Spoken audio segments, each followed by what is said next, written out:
as good as I thought I was at building the business, I wasn't the guy that was going to be able to raise the capital. And startup called Celsius, the energy drink company. And fast forward 10, 11 years later, it's grown to a $15 billion company with a B, right?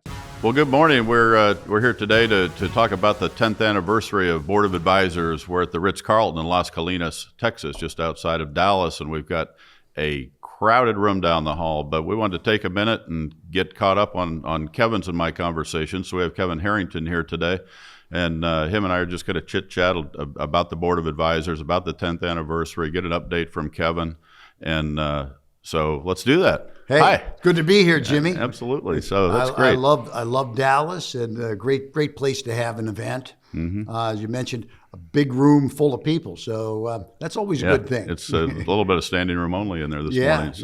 So that's neat. First of all, I've got to apologize to you. Although you threw the tee and got stuck with me for the first 6 holes last Friday, probably the worst 6 holes I've played in a long time. So, you got to throw the tee to the right place. But this is the thing. The next 6 were pretty good, So, and I heard a few curse words behind me about me warming up on you, and that's the crazy part of golf. That is. You can turn it on a dime. So it's always a good time hanging out on the golf course with you. Yeah, that's cool. So you and that's at the Pelican in Clearwater, which you and I played a number of times, and I think you played it a number of 100 times.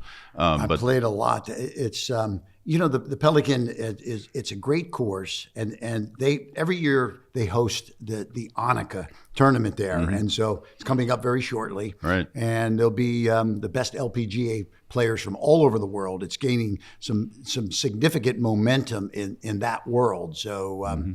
That's got a celebrity twist to it this time. Celebrity twist. One of the Trump granddaughters will be there, and Caitlin Clark is slated to play, and it's something that as hard as we all work, it's good to also let off some steam out on the golf course too. Mm-hmm. So sometimes we create steam there instead of letting it off. But right, we started playing out here at the Byron Nelson TPC course out behind the Ritz here on Fridays after the event. And I know usually you've got to be heading somewhere by Friday, but we'll have to get you hooked up with that. Can't wait for that. We won't do it in February. I saw some of the pictures from February, and it was pretty, last February it was pretty cold out there. So we'll have to keep an eye on the weather. Yeah. So that's one of the things that I've been doing since I became the CEO and started guiding some of those decisions. Is our membership here. I mean, they're all successful people.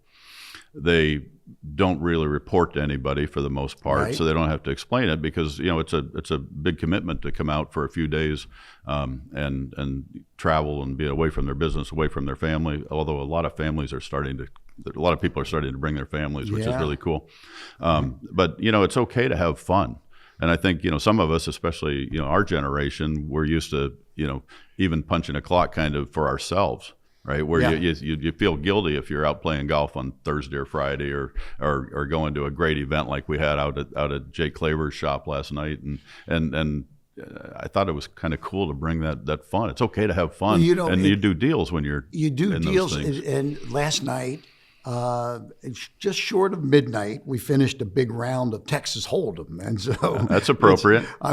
It's when you talk about fun, and around the table there was 8 or 9 of us playing, and a couple of guys that I have seen at the events, but when you're playing cards and there's a bonding, a camaraderie that's created, and so I think that's part of what everybody loves about Board of Advisors is that you make friends and friends for life in many cases. Sure. Yeah. So and because you end up with these folks that you make friends with become an advisor to you and your business and give you great ideas and thoughts about the future and growth and scaling and all the amazing things that you learn here at BA.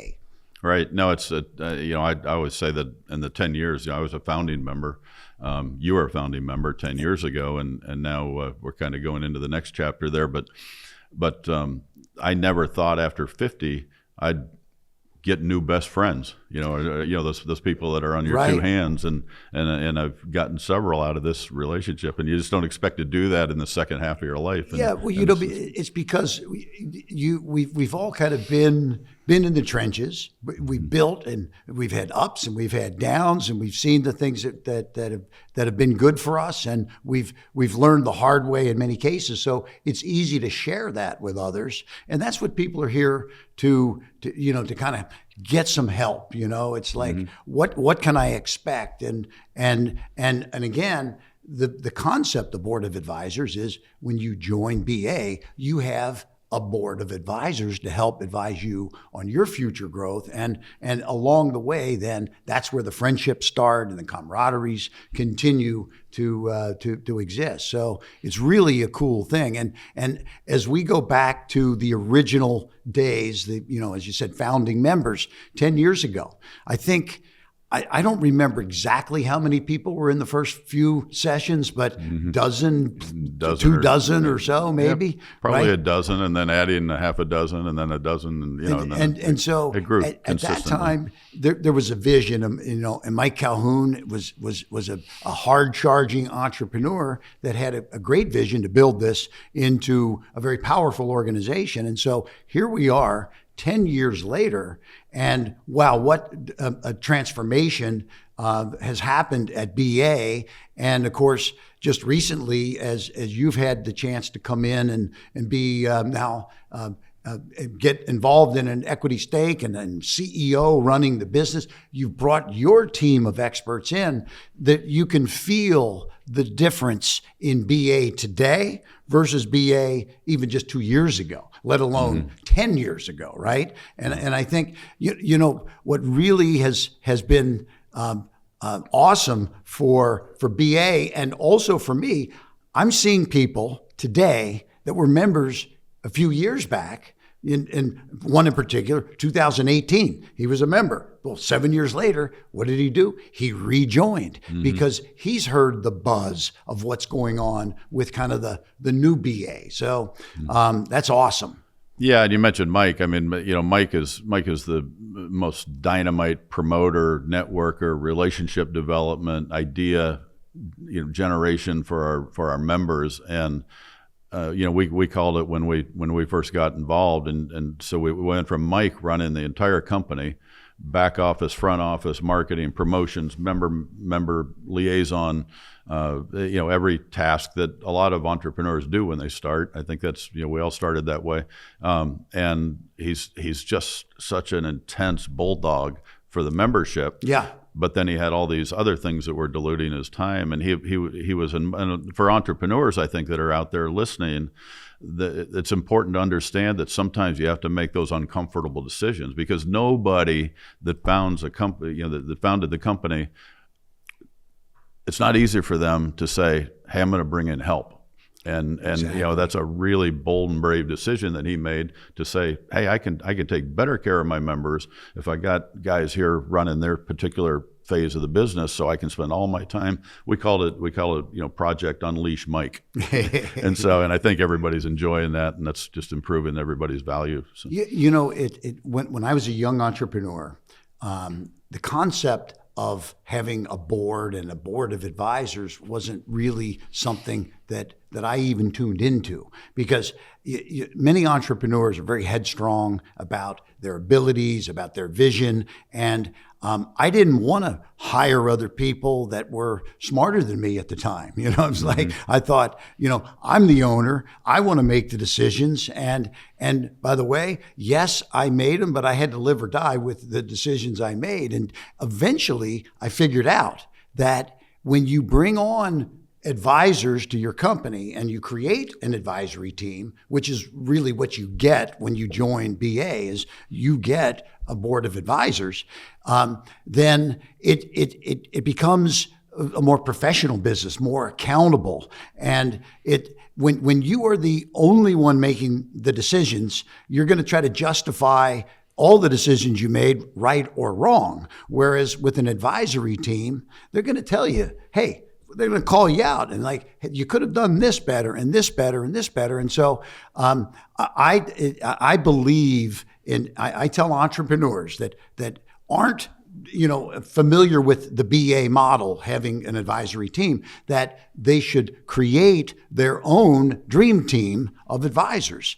And that is something that can be very powerful for a startup, because in my own case, I was very good in the marketing and the sales and making the cash register ring, boom, boom, boom. But keeping all of that money is at the end of the day, it isn't how much you gross, it's how much do you keep. Sure, Sure. It's really, both. You got to have both equations. Both of them, right? Yeah. And so when I started getting smarter about surrounding myself with experts, surrounding myself with advisors, and actually, participating now here 10 years at BA, the amazing things that people, you get up, you get to talk, and then you get all this input from people, and it's just an amazing feel of camaraderie that exists inside the organization. And and this dream team concept is something that I tell people that are entrepreneurs that, for whatever reason, if they can't be a member of BA, they should do it themselves. But the best and easiest way to do it is to be a member of BA. Exactly, and you've heard me mention to our group down the hall a number of times that when you become a member of BA, and whatever stage of business you're in, every professional with a strong code of conduct to help each other down in our organization, the board of advisors, helps each other. And we've got every aspect of business that you can, if you categorized it, beginning with business planning, funding and modeling and investment capital and operational, legal, tax mitigation, compliance, HR. You go through that whole process. There's experts right there, and you don't have to call around to everybody in your town. You just come by here, and everybody's committed to help each other. So I remember I was growing a business. We had great sales, and we had some profits, but not as much as we should have. And we needed to raise capital to grow the business. And so my attitude was, we've got a great business, and you build a great business and the money will come. Mm-hmm. Well, it doesn't happen that way exactly, okay? Yeah, they got to get in the right order. You have to be able to talk to the right people, have the right presentation, and make that deal make sense for everybody. So what I actually did is I got some advice from someone who said, you know what, there's this former bank president that is very connected in the world of finance. Maybe you could bring him on in some consulting capacity, or even maybe an employee capacity. And I finally said, yes, I did. And within months, this gentleman was raising me millions of dollars at facilities and banks that had already turned me down.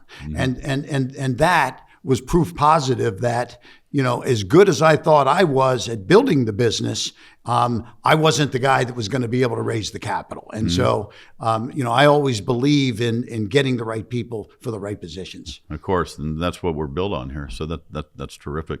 So you've got you've got some real, I know one real exciting thing going on that's new. Do you want to talk about that, or can you talk about that? Yeah. So we have. As a shark from Shark Tank, we get a lot of phone calls from people that are interested in getting. Generally, they want help or they want money, and not necessarily in that order. Sometimes it's they want money and then they want help, right? But I was involved in a very successful product that started really kind of at zero almost. It was a startup called Celsius, the energy drink company. And fast forward 10, 11 years later, it's grown to a $15 billion company with a B, right? So now I've been getting approached from various beverage companies and other energy drink companies. So I'm involved in a new energy drink launch, because when you look at the energy business, Red Bull is it's billions and billions, and Monster is 60 billion, and Celsius is 15 billion. So to get into that business to compete at those levels is very difficult, but there are very many niche opportunities in the world of energy. So for example, I'm now part of a group, and we've invested millions of dollars into a startup that is focused on Hispanic energy drinks, because the Hispanic market has a different taste palette, and they're looking for different kinds of flavors, and they like a sweeter version of the product, and sometimes not as carbonated or no carbonation. So anyway, we have a new company that we've launched called Cypher, and Cypher has some value in the marketplace, in the Hispanic marketplace. It's in a lot of, the term is used in music videos and things like that. But so now this is a startup, but it's now approaching thousands of stores and distribution, and reminds me of the early days of Celsius. But there's no competition other than the mass competition, but we think we have an edge because we formulated a product that appeals to the market that we're going after. So that's one of a couple dozen different projects that I'm involved with. We've invested in various things, but I like to say, can we find a product or service that's unique enough in the market that solves a problem, and it solves it in a fashion that is not already being solved in a similar fashion. And so in the world of energy for Hispanics, there was not a product that was non-carbonated and sweeter and that was out there already. So we found that unique positioning of a product that solves the problem of get me an energy drink that the Hispanic folks will like, and now we have it as a very powerful new product launch, and gaining some good traction, getting influencers to join the team, and that was part of Celsius's playbook. We started with some big celebrities, rock stars, and the Flo Rida and the Kardashians and et cetera, and fast forward, tens of thousands of influencers, and many of them fitness kind of influencers. And so we're going to be using some of the same playbook from Celsius and et cetera to help launch some of these new things that we're involved with, like Cypher. Mm-hmm. That's exciting. No doubt it'll be a something with a B before too long with you involved in it. I like your thinking, Jimmy. Yeah. Thank you. Hey, they got the right people around them. Yeah, thank you. That's super. Good luck with that. That's going to be awesome. So yeah, and we then back to board of advisors. We actually contracted here with the Ritz for all of 26. That's just gotten done in the last couple of weeks. And, nice. And so we're going to be here for a good while, and we're having a lot of success with great people. We don't do the celebrity stuff so much. The people that you did with Celsius, but what we do is take our great members that are down there and just have them talking to each other as much as possible. I know you're going to be hosting some panels this afternoon, some friendly Shark Tank atmosphere panels, and getting to talk to some of our newest members and giving feedback to them and so forth. So and we're also growing our Texas base quite a bit. We were at a Texas mixer down at Jay Claver's shop last night, and you actually sat in the cigar room, and that's where you guys were playing poker, right? We had a nice round. I almost said something. You know what I almost said? Yeah, it was. When you're hanging out and playing poker, and I love the word camaraderie, but there was definitely a lot of that. And I'm gonna say this, giving you some credit, Jimmy, that Mike did an awesome job spending 10 years building BA into what it is, but I can feel a difference now that you've brought not only yourself, but you've brought a team of experts that are really solid on building businesses. And so, for example, I know as Mike has done these events one per quarter, your model is to maybe have some satellite offerings around the country so that they can feed into the national. And so it wasn't too long ago you called and said, hey, can you come to New York and hang out with a New York group that is kicking the tires about getting involved with the board of advisors. And I think that is a great strategy because,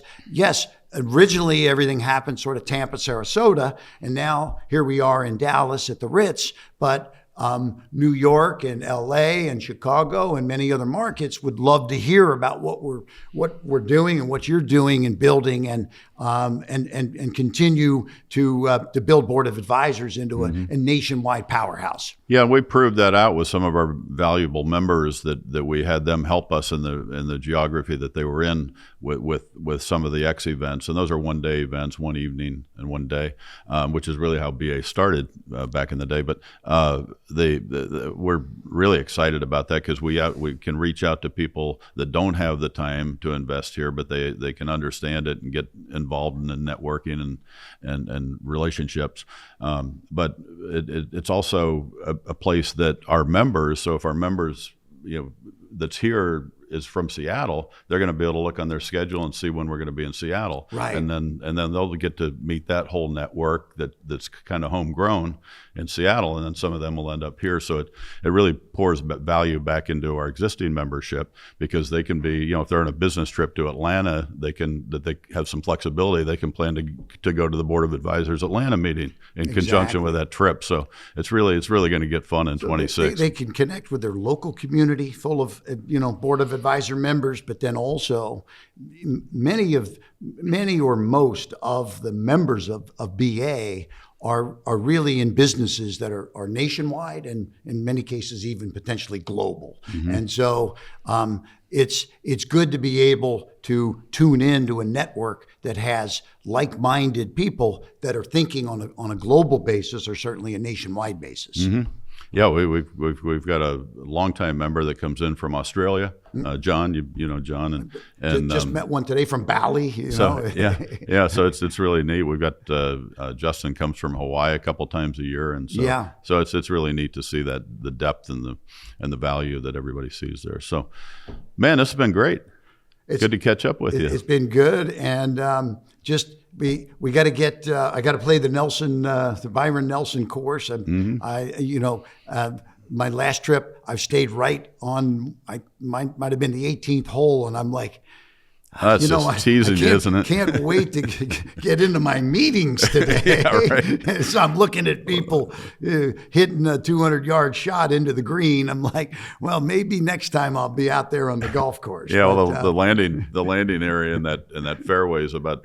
It looks like it's about 20 feet wide between the lake and no beach. It's not an easy course to navigate, but we got a few courses back home. We'll be jumping on when we get back. You got it. Looking forward to it. Hey, all right, my friend. Jimmy, thank you. You too.